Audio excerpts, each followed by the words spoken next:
لله رب العالمين والعاقبة للمتقين والصلاة والسلام على سيدنا محمد وعليه وصحبه أجمعين أما بعد. கண்ணியத்துக்குரிய எல்லாம் வல்ல அல்லாஹ்வின் நல்லடியார்களே, நாம் ஒவ்வொரு சுபூ தொழுகைக்கு பிறகு ஒவ்வொரு நபிமாருடைய வாழ்க்கையிலே உள்ள சில படிப்பினைகளை பற்றி பார்க்கிறோம். அந்த வகையிலே இன்று நபி யூனுஸ் அலைஹிஸ்ஸலாம் அவருடைய வாழ்க்கையிலிருந்து நமக்கு கிடைக்கக்கூடிய பாடம் என்ன என்பதை பற்றி பார்க்கிறோம்.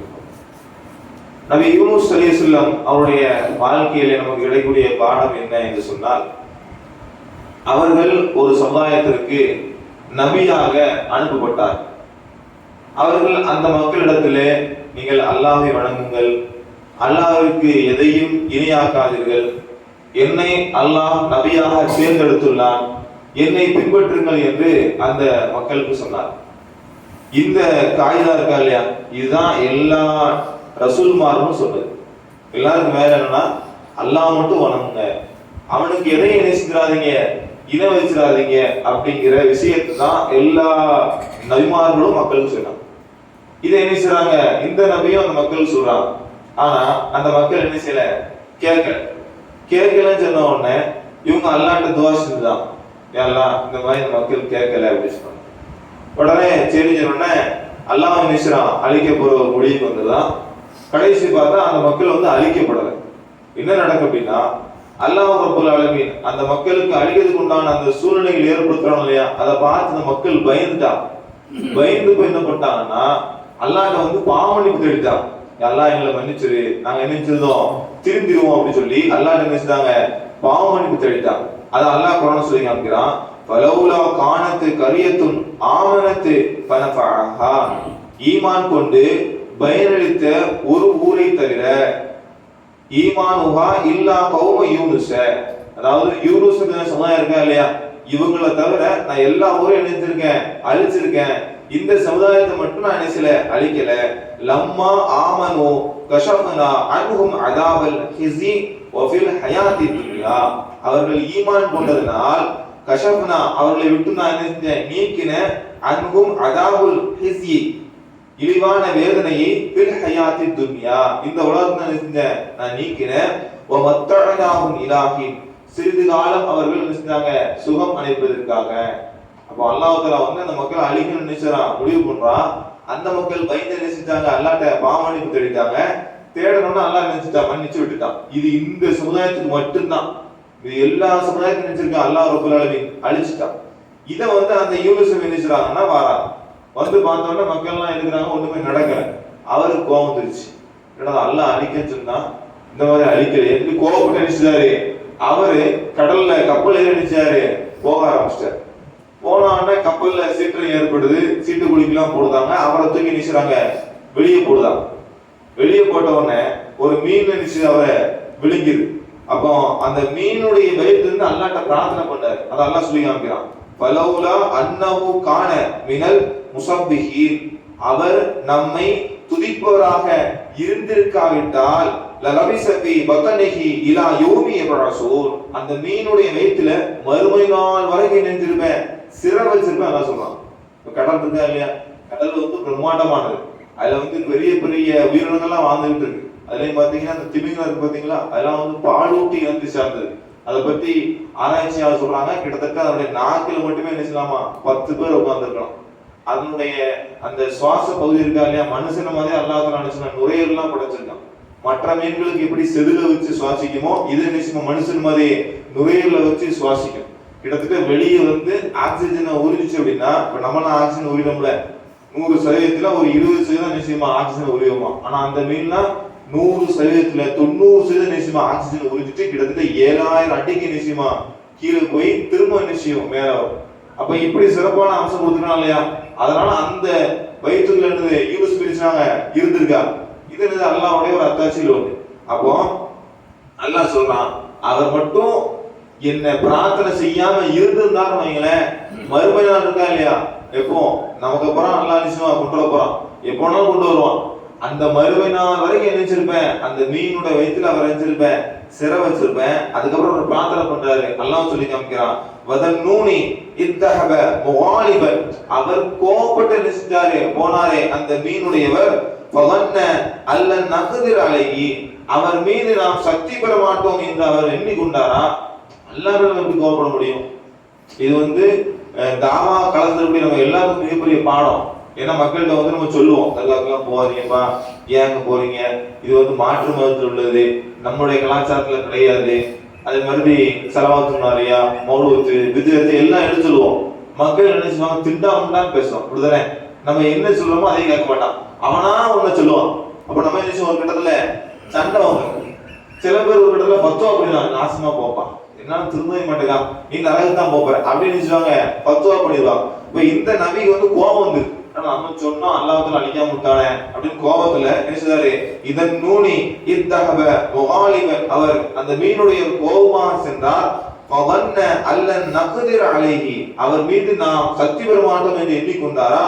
ஃபனாதா ஃபி துலுமாத்தி, அவர் அந்த இருட்டு அறையில இருந்து செஞ்சாரு, கூப்பிட்டாரு, எங்க மீன் வைத்திருக்கா இல்லையா, அங்கேருந்து அல்லாஹ் கூப்பிடுறாரு, அல்லா இலாஹா இல்லா அன்த, யா அல்லாஹ் உன்னை தவிர கடவுள்னு எதுவுமே கிடையாது. அங்கே என்ன சொல்றாரு, அல்லாஹ்வுடைய அந்த தனித்தன்மையை சொல்லி காமிக்கிறார்.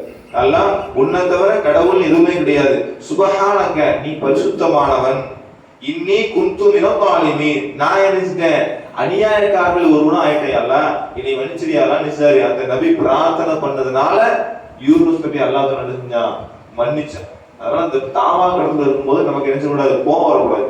அல்லாஹ்வுக்காக வேண்டி பொறுமையா பதில் சொல்லணும். அவங்க கேட்கக்கூடிய கேள்விக்கு அறிவுபூர்வமா குர்ஆன்ல இருந்து ஹதீஸ்ல இருந்து என்னென்ன விளக்கங்கள் இருக்கோ அந்த மக்களுக்கு என்ன செய்யணும், எடுத்து சொல்றதுதான் நம்ம கடமை. தவிர அவங்க உடனே இஸ்லாத்துக்கு வரணும் அப்படிங்கிறது நம்ம மேல கடமை இல்லை, அது அல்லாஹ் மேல இருக்கு.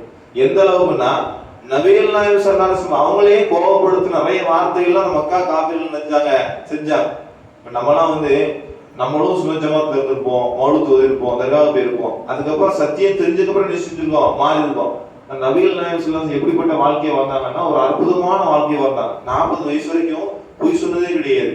அந்த மக்கள்கிட்ட சொல்லியே பிரச்சாரம் பண்றாங்க, எப்பா நான் உங்களோட வாழ்ந்துருக்கிறேன், என்னுடைய கடந்த கால வாழ்க்கையில ஏதாவது நீங்க குறைய கண்டுபிடிச்சிருக்கீங்களா, இருந்தா சொல்லுங்கப்பா. என்ன செஞ்சாங்க, தன்னுடைய வாழ்க்கையை சொல்லி அந்த மக்கள் நினைச்சாங்க, பிரச்சாரம் பண்ணாங்க. அப்படிப்பட்ட மக்களை பார்த்து அந்த மக்கா காபிர்கள் சொன்ன வார்த்தையெல்லாம் அல்லாஹ் குர்ஆன்ல சொல்றான். என்ன தெரியுமா, வகாலு அவர்கள் கூறினார்கள், மாலி ஹாதர் ரசூல், இவர் என்னப்பா ரசூலுங்கிறாரு சொன்னாங்களா இல்லையா, நான் அல்லாஹ்வுடைய தூதர்ப்பா, சொல்றதை கேளுங்கப்பா சொன்னாங்கன்னா அவன் சொல்றான், மாலி ஹாதர் ரசூல், இவர் என்ன ரசூல், யஅகுலு துஆம், இவர் நம்மள மாதிரி சாப்பிடுறாரு, வ யும்ஷி ஃபில் அஸ்வாக், நம்மள மாதிரி நடந்து போறாரு, இவர் என்னப்பா இறை தூதர். அப்ப அவன் என்ன பண்றான்னா, இறை தூதரை சாப்பிடக்கூடாது, நம்ம நடக்கக்கூடாது, பறந்து போயிடணும், சாப்பிடாம இருக்கணும், அப்படின்னா என்ன செய்வோம், நம்புவோம் சொல்லி காமிக்கிறான். அடுத்து லௌலா உன்சில இலைக்க மலக்குன் ஃபயகூன மஅஹு நதீரா, இவரோட எப்பவும் ஒரு மலக்கு இருந்துட்டே இருக்கட்டுமே, அவர் என்ன செய்யட்டும், இவருக்கு நச்செய்தி சொல்லட்டுமே அப்படி சொல்றான். யோசிச்சு பாருங்க, எப்படிலாம் அந்த மக்கள் செஞ்சிருக்கான். இவர் என்னப்பா திடீர்னு ரசூலுங்காரு, நம்மள மாதிரி சாப்பிட்டுட்டு இருக்காரு, நம்மள மாதிரி பஜார்ல நடந்து போய்கிட்டு இருக்காரு, அவர் எப்படி ஏற்றுக்க முடியும்? அல்லாஹ் என்ன பண்ணிருக்கணும், இவருக்கு ஒரு வழக்கு கொடுத்துருக்கணும், அவர் கூட இருக்கணும், அவர் என்ன செய்யட்டும், நமக்கு எச்சரிக்கை பண்ணட்டும் அப்படின்னு சொன்னாங்க. இன்னொரு இடத்துல நீங்க குர்ஆனுக்கு பாத்தீங்கன்னா ரசூலுல்லாஹ் சொல்லுவாங்க, யாரு அந்த மக்கள் கேட்பாங்க, நாங்க உட்கார்ந்துருக்கோம், இங்க இருந்து டைரக்டா வானத்துக்கு போய் மேல இருந்து புத்தகத்தை கொண்டு வரோம், வஹி எப்படி வருது, மேல இருந்து கொஞ்சமா வந்துகிட்டு இருக்கு. இவன் என்ன சொல்றான், நாங்கள் பார்த்து கொண்டிருக்கும் போதே நீங்கள் வானை நோக்கி ஏற வேண்டும், அங்கே இருந்து ஒரு புத்தகத்தை எடுத்து வரோம், அப்பதான் நாங்க நம்புவோம். நான் அல்லாஹ்னு சொல்லிட்டு இருக்கேன், அல்லாஹ்வுடைய தூதர்னு சொல்லிட்டு இருக்கேன், அல்லாஹ் எடுத்து வகிச்சு, இவன் என்னடா வானத்துக்கு ஏறுங்க, அங்கிருந்து புக் எடுத்துட்டு வாங்க, கோவம் வந்திருக்காதா? அப்ப நபிகள் நாயகம் ஸல்லல்லாஹு அலைஹி செஞ்சாங்க, பார்க்காங்க. அப்ப அல்லாஹ் அதுக்கு என்ன பதில் சொல்றாங்கன்னா, நபி நீ கவலைப்படாதீங்க, பரவாயில்ல, உங்கள்கிட்டயாவது மேல போய் புக் எடுத்துட்டாங்கன்னா, மூசா நபிட்ட எழுதுமா சொன்னா என்னையே கூட்டிட்டு வாங்க. யாரு? பனி இஸ்ரவேலர்கள் மூசாவே அல்லாஹ்வை நாங்கள் காணும் வரை என்ன செய்ய மாட்டோம், நம்ப மாட்டோம், அதனால உங்க சமுதாயம் எவ்வளவு பரவாயில்ல அப்படின்னு அல்லாஹ் என்ன செஞ்சான், தேர்த்தான். அப்ப இந்த களத்துல இருக்கும்போது விஷயம் நிறைய கோபங்கள் வரதான் செய்யும். அல்லாஹ்வுக்காக என்ன செய்யணும், பொறுமையா இருக்கும். சரி, நாம பொறுமையா இருக்கணும், அல்லாஹ் கற்றுக் கொடுக்காமல அல்லாவே பொறுமையா இருக்கும். இன்னைக்கு பாருங்களேன், இந்த உலகத்துல அல்லாஹ் தஆலா இந்த உலகத்தை படைச்சிருக்கான், அவன் தான் எல்லா மக்களுக்கும் உணவளிக்கான், அவன் தான் நோயை கொடுக்கான், அவன் தான் ஆரோக்கியத்தை கொடுக்கான், எல்லா பிரச்சனையும் அவன் தீர்த்து வைக்கான். ஆனா அல்லாவே கிடையாதுன்னு சொல்றானா இல்லையா? எப்படி சொல்றான், கடவுள்லாம் கிடையாதுங்க, அதெல்லாம் தானா உருவாயிருச்சு. ஒரு செல்லா இருந்து 2 செல்லா இருந்து அப்படியே பல்கி பெருகிருச்சு. குரங்குல இருந்து நினைச்சுட்டான் மனுஷன் வந்துட்டான் அப்படின்னு சொல்றானா இல்லையா? இவனுக்கும் அல்லாஹ் சாப்பாடு கொடுக்கான். அல்லாஹ் என்ன இவங்களா ஒரு சிலையில படிச்சு வச்சு இதுதான் எங்களை படைச்சதுட்டு அதுக்கு போய் என்ன கேட்டுக்கிட்டு இருக்கான். அவனுக்கும் சாப்பாடு கொடுக்கான். நான் முஸ்லிமாவா இருப்பேன், தர்கால போய் கையேந்தியும் செய்வேன் அப்படி சில பேர் இருக்காங்க இல்லையா? இவனுக்கு சாப்பாடு கொடுக்கான். அது மட்டும் இல்லாம இஸ்லாத்தை ஏற்ற ஒரே காரணத்துக்காக மக்களை கூட கொண்டுகிட்டு இருக்காங்க. பலஸ்தீன் பாருங்க, அந்த மக்களுக்கு என்ன பிரச்சனை? முஸ்லிம்கள் ஒரே காரணத்துக்காண்டி யூதர்கள் அடிச்சுக்கிட்டு இருக்கான். உலகத்துல நிறைய பகுதிகள்ல இஸ்லாமியன் இந்த ஒரே காரணத்துக்காண்டி அடிக்கப்படுறாங்க. அப்படிதானே? கறி சாப்பிடுறதுக்காண்டி அடிக்கப்படுறேன். எனக்கு தேவை நான் சாப்பிடுவேன், உனக்கு தேவை நீ சாப்பிடாம இரு. ஆனா மாட்டுக்கறி சாப்பிடுதாங்கிற பேரான அடிக்கான். நோக்கு என்னன்னா அவனுக்கு கறி கிடையாது, அவனுக்கு நோக்கு என்னன்னா முஸ்லிம்களை அடிக்கணும். இப்ப எதையாவது சொல்லி அடிக்கும். நாளைக்கு ஆட்டுக்கறி தின்னா நிச்சயமா அடிப்பான், அடுத்து கத்திரிக்காய் கொண்டு வருவான். அப்போ இப்படி மக்கள் அடிக்கடி நிலையை பார்க்கமா இல்லையா? அப்போ அல்லாஹ் என்ன பண்ணிருக்கணும்? என் மார்க்கத்தை ஏத்திருக்கா, நீ அடிக்க வச்சிருக்க, உடனே அடிச்சிருக்கணுமா இல்லையா? அல்லாஹ் குர்ஆன்ல சொல்லி காமிக்கிறான், வலவ் யுஆஹிதுல்லாஹு நாஸ பிதுல்மிஹிம், மனிதனுடைய அந்த தீமையின் காரணமாக அல்லாஹ் பிடிப்பதாக இருந்தால் மா தரக்க அலைஹா மின் தாப்பா, இந்த பூமியின் முதுகுத்தண்டில் எந்த ஒரு உயிரினும் இருக்க முடியாது. நம்மளே எடுத்துக்கோங்க, இன்னைக்கு ஃபஜருக்கு பார்க்க சொல்லியாச்சுல, அஸ்ஸலாத்து கைரும் மினன் நௌம், தூக்கத்தை விட தொழுகை மேலானது, எந்திரிச்சு வாங்கப்பான்னு முஅத்தின் கூப்பிட்டார். எத்தனை பேர் எந்திரிச்சு போயிட்டாங்க? அல்லாஹ் கோபம் வந்து, என்னடா நான் சொல்லிக்கிட்டு இருக்கேன், ஒரு பேர் வர மாட்டேங்க, பூமி அண்ணே எல்லா வீட்டையும் அப்படி உள்ள வச்சு அமைக்கிறேன் அப்படின்னு அல்லாஹ் செய்ய வேண்டியதுனே செய்யல. அப்ப அல்லாஹ் நினைச்சான், பொறுமையா இருக்கான், உங்களுக்கு வாய்ப்பு கொடுத்துக்கிட்டே இருக்கேன், ஒரு வாய்ப்பு நினைச்சுவேன் உங்களை திரும்ப கொண்டு வருவாங்க. அதனால நம்முடைய வாழ்க்கையில தாவாக்கள் இருக்கும்போது அல்லாஹ்வுக்காக வேண்டி பொறுமையான முறையில் பிரச்சாரம் செய்யக்கூடிய நல்ல முஸ்லிம்களாக அல்லாஹ் ரப்பல் ஆலமீன் நம் அனைவரையும் போனாக வாசிருந்தவானா அல்ஹம்துலில்லாஹி ரப்பில் ஆலமீன்.